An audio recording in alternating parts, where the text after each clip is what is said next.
दोस्तों and welcome to next engineer platform.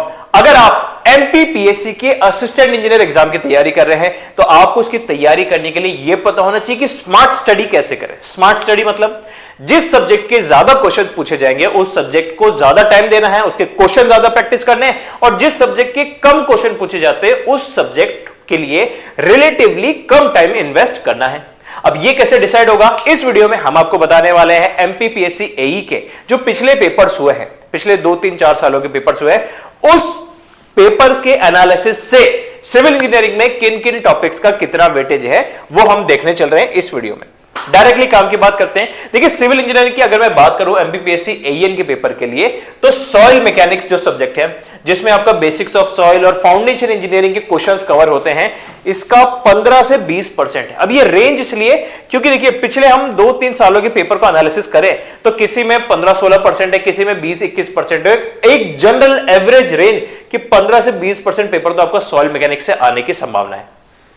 और environmental engineering की अगर मैं बात करूं तो water supply, air pollution, noise pollution, waste water, solid waste management, ये सारे टॉपिक्स मिलाकर आपका 10 से 15% का वेटेज रखेगा आपका एमपीपीएससी एई में। नेक्स्ट वाटर रिसोर्स इंजीनियरिंग की बात करूं जिसमें इरिगेशन, हाइड्रोलॉजी और ग्राउंड वाटर के टॉपिक है, ये टॉपिक फ्लैट लगभग 15% का वेटेज रखता था। तो इसी बेसिस पे हमारे आने वाला जो पेपर है एमपीपीएससी एई का वो भी लगभग 15% आने की संभावना है। और हम आगे चलते हैं फ्लूइड मैकेनिक्स जिसमें बेसिक्स ऑफ फ्लूइड मैकेनिक्स है, ओपन चैनल फ्लो के क्वेश्चंस आते हैं, तो ये टॉपिक भी आपका 10 से 15% का वेटेज कवर कर लेता है। ठीक है, पहले फ्लूइड मैकेनिक्स टॉपिक में नहीं हुआ करता था, लेकिन अभी रिसेंट के जो पेपर से तब फ्लूइड मैकेनिक्स पेपर में ऐड कर दिया गया है, तो 10 से 15% का वेटेज आपका रहने वाला है फ्लूइड मैकेनिक्स में। ठीक है, तो दोस्तों देखो बहुत ही लॉजिकल तरीके से है, यहां पे हमने डिवाइड किया है सब्जेक्ट, उनके अंदर कौन कौन से टॉपिक्स से ज्यादा क्वेश्चंस आए हैं वो और कितना वेटेज उनका कवर किया गया है। एग्जांपल के तौर पे ट्रांसपोर्टेशन इंजीनियरिंग की मैं बात करूं तो ट्रांसपोर्टेशन इंजीनियरिंग में highway engineering, railway engineering, airport engineering और ब्रिज इंजीनियरिंग, ये टॉपिक्स मिला के 10 से 12% के वेटेज रखने वाले हैं क्वेश्चंस में। स्ट्रक्चरल इंजीनियरिंग की बात करूं जिसमें थोड़ा सोम का बेसिक्स आ जाएगा, एसएफडी बीएमडी के कुछ टॉपिक्स आ जाएंगे, थ्योरी ऑफ स्ट्रक्चर आ जाएगा, ये टॉपिक्स कंबाइन करके 10 से 12% का वेटेज रखने वाले हैं।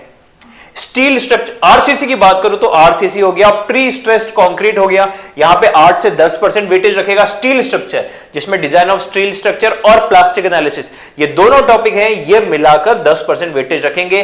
कंस्ट्रक्शन प्लानिंग और मैनेजमेंट जो आपका एकदम प्रैक्टिकल चीजों पे बेस्ड सब्जेक्ट है, यहां पे कंस्ट्रक्शन मटेरियल, पर्ट, सीपीएम, इन सब टॉपिक्स को मिला के 10 से 15% वेटेज रखेगा। और सर्वेइंग के 5 से 8% के वेटेज के क्वेश्चंस आ सकते हैं। ठीक है, तो दोस्तों इस वेटेज से अब देखिए सबसे हाईएस्ट अगर मैं बात करूं तो देखिए कंस्ट्रक्शन प्लानिंग एंड मैनेजमेंट, ये वाले टॉपिक पे बहुत ज्यादा आपको ध्यान देना है।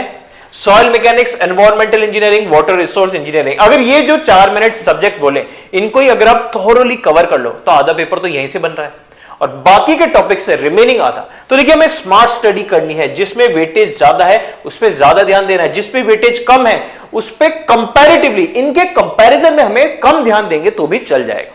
ठीक है, अब ध्यान का मतलब क्या हुआ, थ्योरी को पढ़ना है, सारे सब्जेक्ट्स कंसेप्ट क्लियर करने हैं, लेकिन जो प्रैक्टिस वाला पार्ट है जितनी ज्यादा प्रैक्टिस करेंगे उतना ज्यादा आप उस सब्जेक्ट में एक्सेल करेंगे और जो आपके वीक पॉइंट है वो आपको समझ में आते जाएंगे।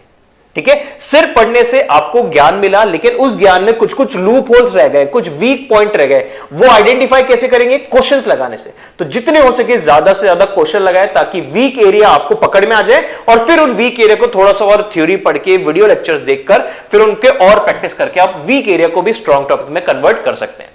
समझ में आया?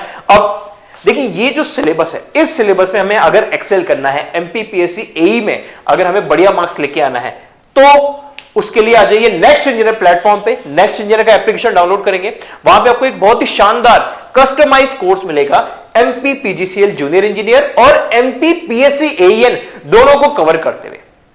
यहां पर कंप्लीट थ्योरी भी कवर कराई गई है और थ्योरी के साथ साथ न्यूमेरिकल क्वेश्चंस भी प्रैक्टिस कराए गए हजारों की संख्या में। ये वही क्वेश्चंस है जिनका एमपीपीएससी एई एग्जाम में आने की सबसे ज्यादा संभावना है।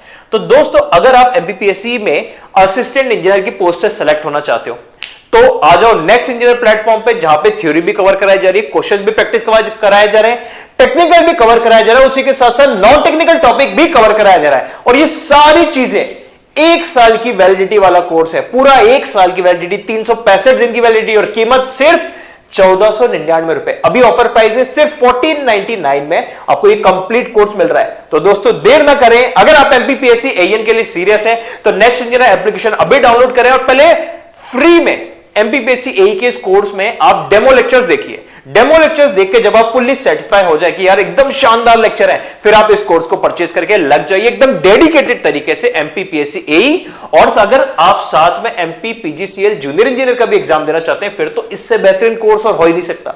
तो अभी आ जाइए नेक्स्ट इंजीनियर प्लेटफॉर्म पे और फिर लग जाइए अपनी एमपीपीएससी एई की तैयारी में। फर्दर अपडेट्स के लिए जुड़े रहिए नेक्स्ट इंजीनियर प्लेटफॉर्म से। Thank you.